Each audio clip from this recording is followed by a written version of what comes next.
Wow, look at this cool camper van I just saw. I wonder what's inside it.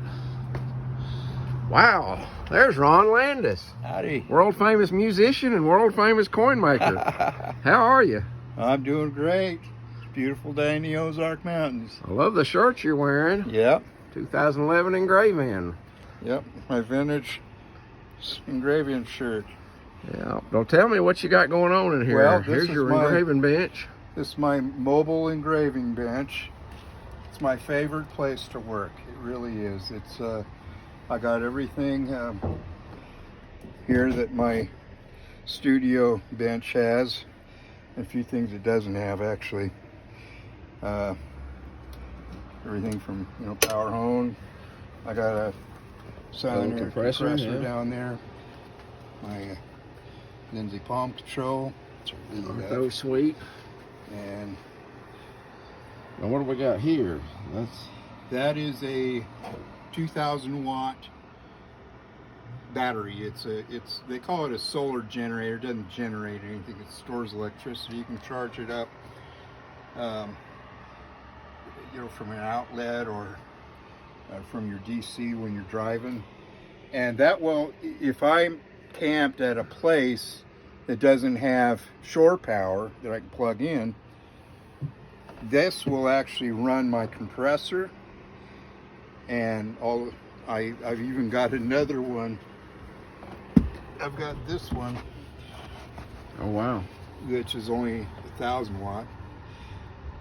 It will not run my compressor, but it will run all the lights and everything. So if I'm parked in the woods, I can go for about 3 days. I can engrave all day long using that to run my compressor, and this to run the lights and power on, flex shaft, everything I need. Wow, that's amazing. So I can go for about 3 days without having to plug in or recharge. I have no solar panels. I don't intend to be putting out solar panels. I like to park in the shade is why. Sure. So yeah, I've got a microwave oven. I use that more for heating up thermal lock than I do. Isn't thermal lock a great thing? I use it for everything. I use it for making impressions instead of using sealing wax when I'm doing dye work, because it's a permanent thing. It doesn't, like silly putty, you'll go away. It's just so I'll use that, and of course I can reheat it and use it over and over. Sure. I use it more for that than I do for holding devices or anything. But yeah, it's great stuff. So yeah, I got my little rack here that got. Oh, that's beautiful. And you do all the woodwork? I did all that. In fact, I've got about 6 of these I'm working on. I wanted to finish and sell them to saw walnut here. I got my all the nice bits and doodads and whatnots. Now, do you have to put something across that so when you're going down the road so they don't wiggle out? I do. I put this, so it's really easy when I break down. I put this over it, this carpet over it, and then I slide the microscope against it with a bungee cord, and never have stuff falling out. It holds it in pretty well. And just have a little speaker here for my music. Sure. Cabinets for old junk. And then when I'm going to music festivals, I use this a lot for that. I use this upper level to put all my instruments. Oh, really? And so I got the whole bed down here to sleep on. So when this comes down, how high is it sitting up off that you got your room for your instruments up here? Well, of course, when I'm traveling, I take the instruments down and put them on the bed. Oh, okay. And then just pull it down. It takes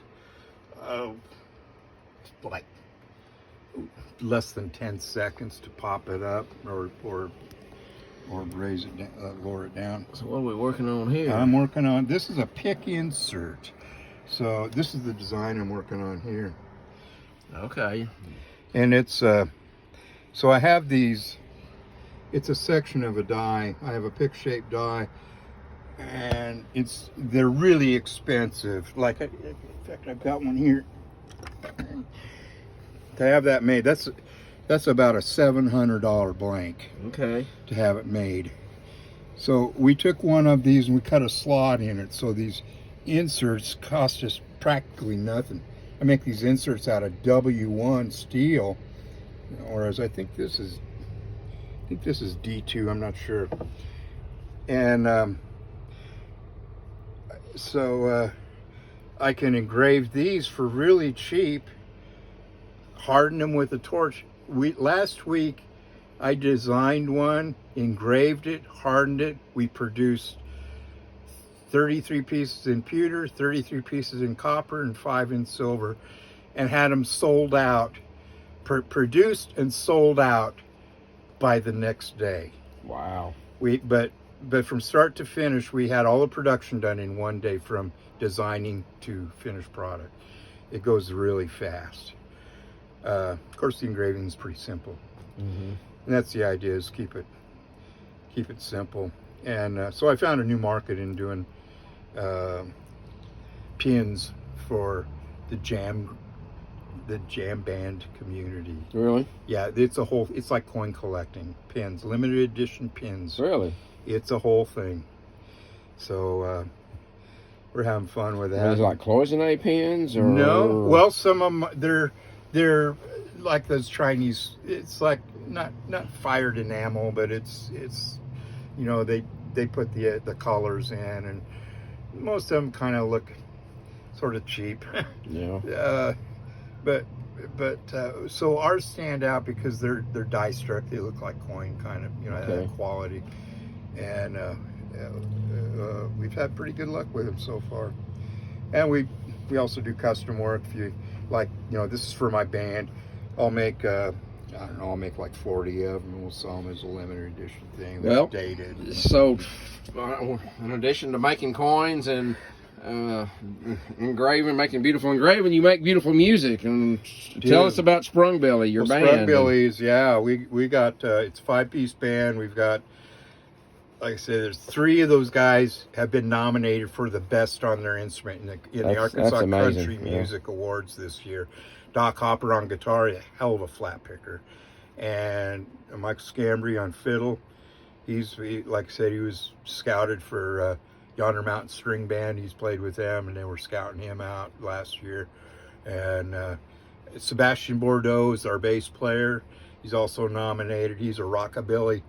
He's a recording artist. He's a star in Japan. He's just getting back from his Japanese tour. So we've got Eureka Springs has kind of become a hotbed for alternative bluegrass. Really? Lately, yeah. We've got a lot of groups, like Front Porch, Eureka Strings. There's several of them. I can't name them all off the top of my head, but Sprung Billy is kind of just a Monday night band. We all just get together on Monday nights because that's the one night that nobody has a gig. Everybody's usually back from the weekend, so we all just have fun. We never rehearse. It's just they're really, really good on their instrument. It's become a local thing. So if you're ever in town on a Monday night, you got to come by the Gravel Bar and check it out. I'm gonna have to come do that. Yeah. Do y'all have a website, or where can people find? Yeah, we hit more on about your Facebook. music? There's Sprung Billy. It used to be called Spring Billy, and there's the personnel changed to where there's no original members in it anymore. And at the beginning of the pandemic, it was a trio, and the guitar player and bass player moved off to Florida and Oregon, and so I sort of inherited the band. So we changed the name to Sprung Billy, and I invited all the badasses in the region, and they all wanted to play. We've actually got 7 people in our band because everybody wanted to play. So we got backups in case nobody can go. Dylan Hoff will sit in. And Alex Hoff, he's 22 years old. He's just a monster on the mandolin. He's getting better all the time. He's probably the best one in the group, actually. He didn't get nominated because there is no category for mandolin Really? players Wow. in Arkansas. Well, it's country. It's more of a bluegrass instrument than country. So I didn't get nominated for nothing. I'm just a banjo player. So. You're the one that makes it all happen. Well, yeah. Well, tell me about your handles here. I don't know. They've all got. Is that the actual size of the? Those are the graver numbers. Yeah, the 30s are the flat ones, different widths. The 50s are the rounds. Gone from 50 up to 59, I think. And even these are kind of my favorite ones. They're I don't know if you can see the. It's a flat with a very slight curve on it. I don't know if I can get under that microscope or yeah, not. it's. Yeah, well, I'll try this. Actually, I can zoom up here. Oh, that's pretty good. That's pretty good. Yeah. So I see the slight curve to it. It's a slight curve, which is about the same curve as the field on a buffalo nickel. Really? And that's my why, gosh! So that's what you're scraping the field with. Wow! Yeah, so you don't get that corners digging in that you have to stone out. So I've got a couple of different widths. I numbered them 1 and 2 because these are kind of my main gravers for carving and for coin carving anyway. I don't do a whole lot of that these days. Market's changed a lot. Yeah. Since my 2 big buyers passed on, it's not as fun as it used to be.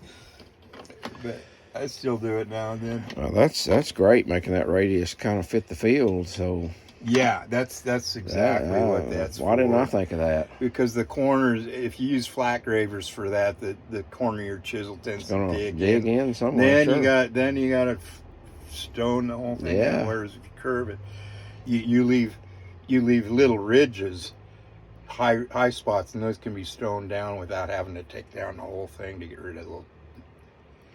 Anyway, works pretty good for me. That's great. And yeah, so. And I see you got a light on the side of your optivisor. Oh yeah, the little LEDs. That's that. It is. These are really nice. I think I got those on Amazon. I've got them on all my visors now. It's really handy. I need to get some of those. Yeah, that's cool. I love it. And then this, at my other shop, I have another power hone, but I use this for all my abrasive stones. When I'm doing dye work, to shape your abrasive stone. Yeah. But you don't need a power hone. I just do it like this when I'm in the van. Sure. And I can get it sharp so I can get it into little areas, you know. Okay. And I use these stones a lot. I got them in different techs, different grits from I got them from 150 to 1200 grit.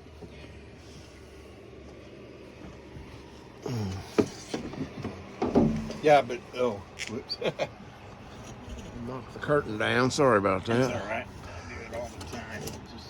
There you go. Well, this is. So I really like working in here. It's like my little blanket fort. Your little blanket fort. I love it.